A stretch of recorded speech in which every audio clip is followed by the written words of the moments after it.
Merci beaucoup d'être là, que le Seigneur vous bénisse abondamment. Alors nous voulons prier avant de commencer ce message. Prions. Père éternel, merci parce que tu es saint, fidèle et grand, merveilleux sauveur, qui est comme toi, plein d'amour, de compassion, appelant, intercédant, suppliant. Oh, je prie que les hommes entendent ta voix, Seigneur, et comme ils viennent, que dans ta grande compassion, dans ta grande miséricorde, ouvre les écluses des cieux et bénis les uns, bénis les autres au nom de Jésus. Père, merci pour la réponse. Au nom de Jésus, nous avons prié. Amen. Gloire au Seigneur. Alors, aujourd'hui, nous voulons parler d'un thème important.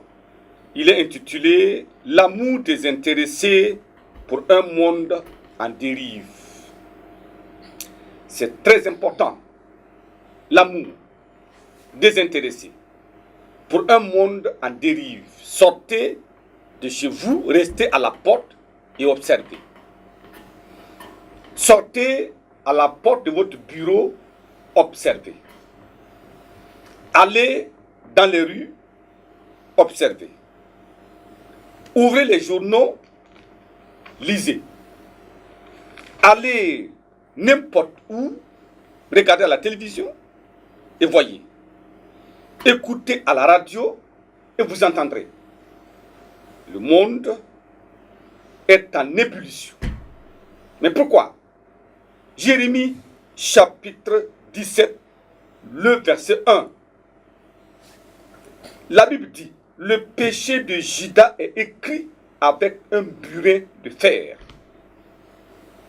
avec une pointe de diamant.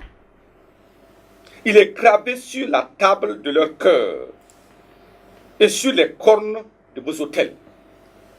Oh, l'expression est tellement sérieuse. Il dit, le péché de Juda est écrit avec un burin de fer. Ça veut dire c'est tellement profond, indélébile, gravé sur la table des cœurs. Et il dit, écrit avec une pointe de diamant. Cela dénote la situation inquiétante du monde aujourd'hui. Regardons Psaume chapitre 11 et nous lisons le verset 3. La Bible dit là-bas, verset 3, quand les fondements sont renversés, le juste, que fera-t-il? Vous regardez à gauche, les fondements sont renversés. Vous écoutez partout, les fondements sont renversés. Alors le juste maintenant, il fait quoi? Va-t-il demeurer dans sa justice? Ou va-t-il se laisser gagner par le mal qui parcourt les rues? Va-t-il parler à ceux qui sont dans cette situation de confusion? Ou va-t-il fermer la bouche? Quand les fondements sont renversés, le juste, que fera-t-il? Incontestablement, le monde vit ces derniers moments. C'est cela. Tous les voyants sont rouges. Et le monde des ténèbres est en branle, sachant que le temps qui leur reste est très court. C'est pour cela qu'ils sont dans une frénésie incroyable pour tourmenter les hommes et les amener à faire des choses impensables et incroyables. Le péché bat son plein. Le gouvernement mondial se dessine frénétiquement. Le monde entier est en dérive et l'Église est malade, désorientée, confuse. Voilà comment la situation peut être peinte, mais c'est très dangereux. Voilà pourquoi nous allons considérer ce message en 3 points. Premièrement, nous verrons la putréfaction insoutenable d'un monde nauséabonde. La putréfaction insoutenable. La pourriture insoutenable d'un monde nauséabonde. Deuxièmement, nous parlons de la prudence des ouvriers dans un milieu hostile et saturé. Partout où vous allez à l'université, allez dans les écoles, allez dans les rues, allez dans les campagnes, alors la situation est controverse. Tout est devenu hostile à l'évangile. Troisième point, nous parlons de la prédication passionnée ou l'amour en action pour ébranler un monde nauséabond, un monde déboussolé. Pour dire quoi? Dieu a besoin, malgré l'état, la situation, telle qu'elle est peinte comme cela, il a besoin qu'il y ait la prédication passionnée, un amour désintéressé. Oui, un amour en action pour ébranler un monde déboussolé. Alors, premier point, la putréfaction insoutenable d'un monde nauséabond. Ésaïe chapitre 24. Ésaïe. Si vous lisez ce passage, vous serez d'accord avec Dieu. Il dit, Ésaïe chapitre 24, le verset 20. Il dit, la terre chancelle comme un homme ivre. Elle vacille comme une cabane. Son péché pèse sur elle. Elle tombe et ne se relève plus. Voilà la situation. Dieu dit, la terre est déchirée, verset 19, la terre se brise, la terre chancelle. Pourquoi la terre est en train de balancer? Tout le monde sait que la terre n'est plus en équilibre. Et la Bible dit, elle tombe parce que son péché pèse sur elle. C'est cela la situation. C'est malheureux, c'est comme cela. Et les hommes de Dieu, les prophètes de Dieu, quand ils sentent le danger, leurs paroles deviennent des paroles, oui, des paroles incroyables, des paroles qui, en fait, nous dépeignent la pensée de Dieu. Regardez Jérémie chapitre 9, versets 1 et 2. Oh, si ma tête était remplie d'eau, si mes yeux étaient une source de larmes, je pleurerais jour et nuit les morts de la fille de mon peuple. Quand vous regardez aujourd'hui cette jeunesse-là, désemparée, perdue, qu'est-ce qu'il faut faire? Il dit, oh, si j'avais au désert une cabane de voyageurs, j'abandonnerais mon peuple et je m'en éloignerais. Quand tu regardes la situation, tu dis, bon, allons à l'église, peut-être ça irait mieux. Allons ici, peut-être ça irait mieux. Non, vous voyez que tout est sans dessus, sans dessous, et le monde est en ébullition, le monde est malade, la putréfaction est insoutenable. Il dit, mais si je pouvais abandonner ce peuple-là, je m'en éloignerais, parce que ce qu'il voit est insoutenable. N'est-ce pas ce que nous voyons aujourd'hui? C'est ça la réalité. Et nous avons besoin de la grâce de Dieu. Le monde est envahi par le mal. On ne sait d'où cela vient. Le monde entier est concerné ou même consterné. Et la dérive est générale. Allez dans les villages, dans les campagnes, allez dans les autres continents. C'est comme si on a sonné la trompette en disant, allez maintenant, affrontez Dieu, affrontez la loi de Dieu, faites le mal, alors soyez maintenant spécialisés dans le mal. C'est cela. Les grands de ce monde, les hommes de loi, et tout ce monde-là sont interconnectés à des forces invisibles. Et alors, ils rendent le monde invivable, dépravé, cruel, blasphémateur, et dans un sens réprouvé. Nous dit la parole de Dieu. Regardons alors Romains chapitre 1. Qu'est-ce que Dieu dit de ce monde-là? C'est pour ça que les enfants de Dieu doivent regarder. Parce que rien n'est étonnant. Tout est déjà décrit dans la parole de Dieu. Nous devons seulement observer et nous mettre à genoux et prier. Alors au chapitre 1, le verset 21, il dit, puisque, ayant connu Dieu, ils ne l'ont point glorifié comme Dieu et ils ne l'ont point rendu grâce, mais ils se sont égarés dans leurs pensées et leur cœur sans intelligence a été plongé dans les ténèbres. Voilà. Plongé dans les ténèbres, ayant connu Dieu. Mais quelle est cette personne qui peut se frapper la poitrine pour dire que Dieu n'existe pas? Pas possible. Comment tu dors et tu te réveilles? Depuis que tu es né, tu manges et ton ventre n'est jamais fatigué. Gloire à Dieu. Et ce cœur-là est en train de travailler comme cela. Qu'est-ce que tu le fais travailler?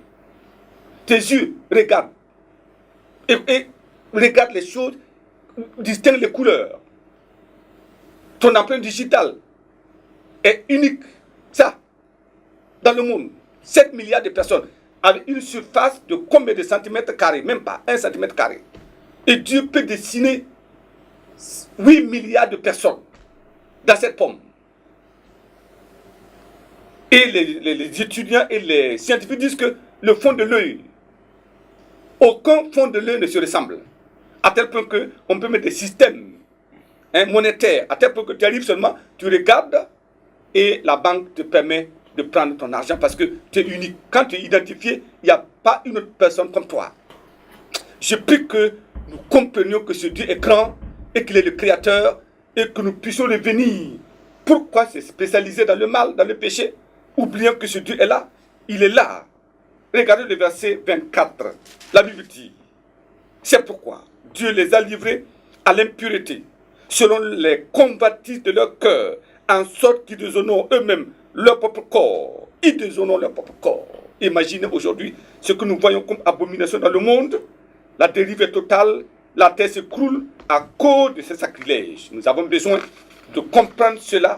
Alors la sodomie est devenue vulgaire, recherchée, défendue, et des nouveaux péchés sont sortis des moules de Satan pour aiguiser la colère de Dieu et avaliser les hommes dans le mal.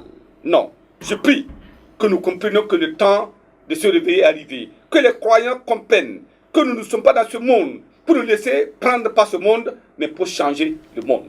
Nous sommes venus pour proclamer la parole de la vérité, afin que le monde comprenne qu'il y a un Dieu au ciel et que sa puissance se manifeste pour en sauver quelques-uns. Mais attention, il nous dit, deuxième point, la prudence des ouvriers dans un milieu hostile et saturé.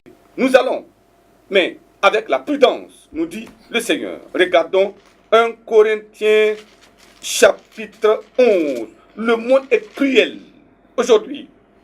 Verset 19. Il nous dit, car il faut qu'il y ait des sectes parmi vous, afin que ceux qui sont approuvés soient reconnus comme tels au milieu de vous. Il y aura toutes ces choses-là dans le monde, mais alors c'est cela la preuve que Dieu est avec nous. Regardons Jude 23. Il nous dit là-bas, Jude 23, sauvez-en d'autres en les arrachant du feu.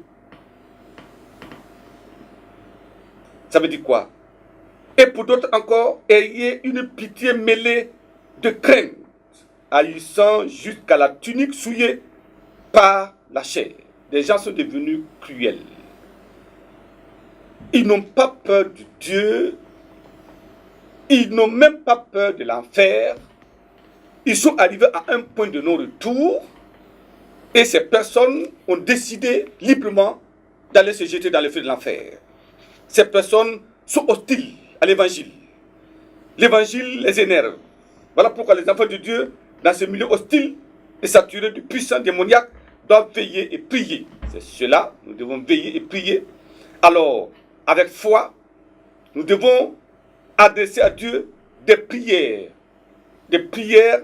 prévalentes, pour que Dieu change tout. Vous voyez, tout est orchestré depuis le QG de Satan. Et vous êtes, oui, des cibles privilégiées. Et c'est comme cela. Mais la puissance de Dieu est là. L'apôtre Paul était environné d'hostilité, de problèmes, mais il n'a pas reculé d'un seul iota. Il a continué dans la mission à laquelle il avait été appelé. Nous devons faire attention. Donc, un croyant non affermi est vite emporté et enrôlé. C'est pour ça que vous voyez des croyants, à un moment donné, on dit, mais mon frère, il dit, ah, vous savez, c'est compliqué, parce qu'il est parti. Donc, si vous êtes des croyants non affermis, vous avez besoin de prier pour être affermis. Dans un monde bougeant, dans un monde saturé, on a besoin de la grâce de Dieu. Donc, la prudence doit être de mise. Attention à toutes ces personnes qui se disent experts. Ils sont experts en tout, mais aussi experts en péché. Faites attention, et ils sont capables de vous enrôler dans le mal, enseignant, accrochant. Attention, il y en a qui sont de bonne volonté, ils sont des débonnaires, mais derrière, cette bonté se cache de la méchanceté. Faites attention. Il se pourrait qu'au-delà du charme, ou du moins du charnel, le système d'enrôlement et d'hypnose alors se met en branle. Et c'est comme ça que facilement certains sont enrôlés. Mais je prie que Dieu nous donne la grâce de tenir ferme et prêcher la parole avec véhémence. Et je prie que comme nous allons, la puissance de Dieu soit sur chacun de vous au nom de Jésus. Attention. Oui, aux croyants à la foi douteuse. Vous avez des croyants à la foi douteuse. Ils peuvent être branchés au système en jouant seulement le jeu. Oui, gloire à Dieu, mais quand tu regardes, il n'y a rien de Dieu. Pas de crainte de Dieu, pas de crainte de péché. Alors, ils se votent dans le péché, mais ils se disent enfants de Dieu. Non, attention, on a besoin de leur prêcher l'évangile. Donc, la prédication de puissance est nécessaire pour amener des multitudes à la croix. Troisième point. La prédication passionnée ou l'amour en action pour ébranler un monde déboussolé. Vous savez, afin de pouvoir agir, mettre en place un plan d'action rigoureux, un plan stratégique, on a besoin de faire l'état des lieux. Qu'est-ce qui ne va pas? Quels sont les problèmes? Et alors maintenant, nous revenons pour dire, voici les problèmes, comment les résoudre. Voici l'état, comment changer cela. Et maintenant, nous allons tracer le plan dans 5 ans, dans 10 ans, pour dire voilà ce que nous allons faire pour changer la situation. La situation doit être changée. On ne peut pas laisser tout ce monde se perdre et aller dans le feu de l'enfer. Non. C'est pour cela que nous sommes appelés. Regardons Matthieu chapitre 9. Matthieu chapitre 9. Le verset 36. Il nous dit là-bas, voyant la foule, il fut ému de compassion pour elle, parce qu'elle était languissante et abattue, comme des brebis qui n'ont point de berger. Quand vous regardez le monde avec un œil spirituel, vous serez attristé de son état. Quand vous regardez les hommes dans ce monde, avec la lecture divine, vous comprendrez quel est son besoin. Quand vous regardez l'évolution technologique, vous posez la question, pourquoi il y a une évolution technologique et pourquoi le mal est toujours dans le monde? Pourquoi des avancées énormes? Un médecin capable d'être aux États-Unis et opérer un malade à l'hôpital, oui, à Paris, ça c'est la technologie. Avec des outils performants pour analyser les vecteurs des maladies, les microbes, les germes, avec des capacités d'extraire des produits dans des plantes et tout ça. Nous avons tous les outils pour faire tout. La connaissance a évolué, mais le mal est rampant. Pourquoi? Des maladies incurables surgissent. Pourquoi? Des situations intolérables se présentent. Pourquoi? C'est la question. Le monde n'a pas la solution à son problème. La solution au problème du monde est entre la main de Dieu. Nous devons amener plusieurs à comprendre que c'est lui qui est capable de restaurer, de remettre de l'ordre. Ce Dieu est grand et nous devons nous appuyer sur lui. Jésus, regardant le monde, il n'a pas regardé leur visage, il n'a pas regardé leurs vêtements. On peut être bien habillé, cravaté, tout, mais on est malade. Un cravaté, on peut être dans une voiture extraordinaire.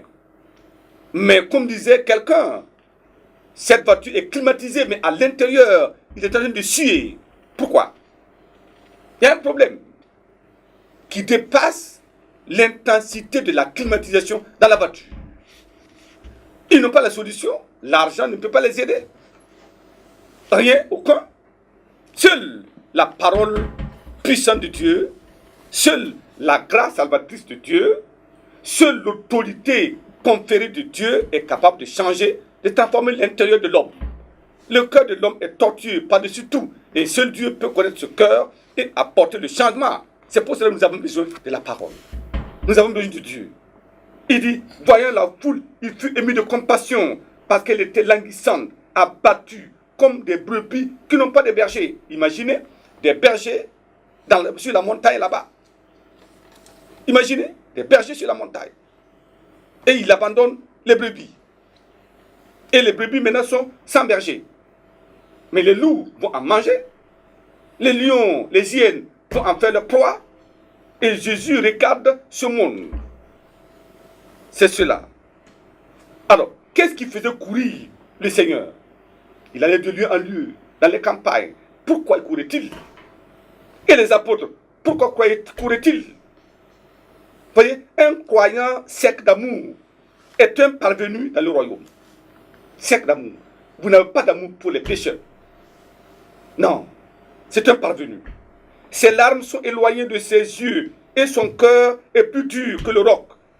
Il voit les gens expédier massivement dans le feu de l'enfer et son cœur ne frémit guère. Non. Je pense qu'en tant qu'enfant de Dieu, dans les églises, partout, nous devons frémir. Nous dépassons les bornes de la parenté, les bornes de religion. On dépasse tout ça pour regarder quelqu'un que nous connaissons et dans son attitude de péché est en train d'être expédié dans le feu de l'enfer. Notre cœur doit frémir en disant, mais il a besoin de qui? Il a besoin de Dieu. On se demande, c'est quel type d'ADN des hommes comme cela ont dans leur sang? Non, celui d'enfant de Dieu ou celui de notre royaume. Si nous sommes de Dieu, nous devons frémir et dire, nous devons faire quelque chose. Regardons 2 Corinthiens chapitre 11. 2 Corinthiens, chapitre 11. Et nous lisons le verset 29. Qu'est-ce qu'il dit là-bas? Verset 29. Qui est faible? Que je ne sois faible. Qui vient à tomber? Que je ne brûle. Voyez, ça c'est l'apôtre Paul. Il avait les mêmes sentiments que le Seigneur Jésus-Christ.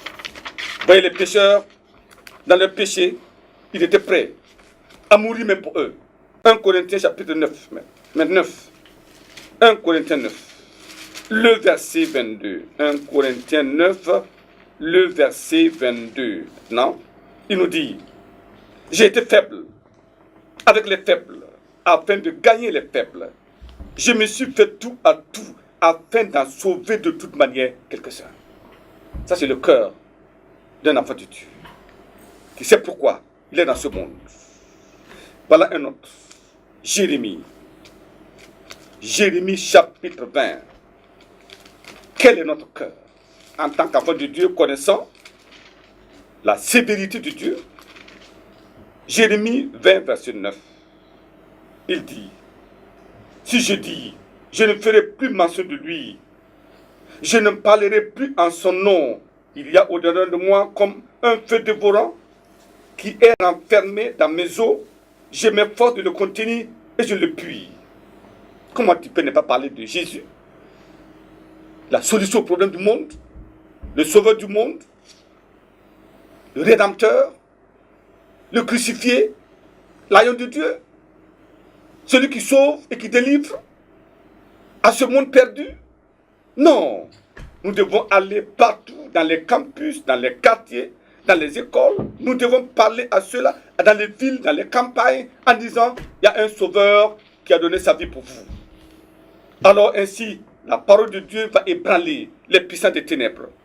Et alors, ces cœurs seront enflammés par notre amour. Nous disons, mais il nous a fait du mal. Mais et alors, ce mal est petit par rapport à la souffrance que la personne va aller endurer en affaire. Nous devons leur parler. On va repousser, mais allons-y encore. Espérons, prions et allons-y. On ne cherche pas la compréhension. On peut vous insulter, blasphémer notre Jésus. Mais ce cœur de Jésus nous amène à aller vers les persécuteurs, vers ceux-là qui sont encore rebelles, les blasphémateurs. Il leur dit, attention, un temps viendra. Dieu fera son œuvre au travers de vous si nous nous levons. Voilà pourquoi nous allons prier en ce moment. Un monde en délire, un monde en putréfaction et des hommes que Dieu est en train de chercher. Je cherche un homme parmi eux. C'est de vous cet homme-là, c'est de vous cette femme. Baissons la tête pour la prière en ce moment. Que la grâce de Dieu vous soit donnée afin de répondre à l'appel de Dieu. C'est dangereux de se fermer la bouche. Non, c'est dangereux de rester à l'écart. Non, nous devons aller et faire rapidement. Le temps est court. Tous ces hommes ont besoin d'être sauvés et aller au ciel. Papa, merci pour ta parole. Merci pour tous ceux qui ont entendu et qui sont prêts à se lever pour faire la mission. Sont prêts à aller parler de toi, de ta parole, de ta bonté, de ta miséricorde. Je demande, Seigneur, que tu les enflammes par ton amour, afin que cet amour soit partagé. Oui, que cet amour soit tellement débordant qu'il est suffisant pour aller vers les persécuteurs, ceux qui ne comprennent pas, qui insultent, qui blasphèment, parce que notre cœur est rempli d'amour pour eux. Et comme tu veux les sauver, sauve-les par ton amour au nom de Jésus. Nous te bénissons, Père, pour la réponse. Fortifie ton peuple et donne-nous, Seigneur, d'être des guerriers infatigables et des gagnants d'âme, oui, courageux. Qu'il en soit ainsi pour chacun. Au nom puissant de Jésus, nous avons prié. Amen. Amen. Dieu vous bénisse abondamment.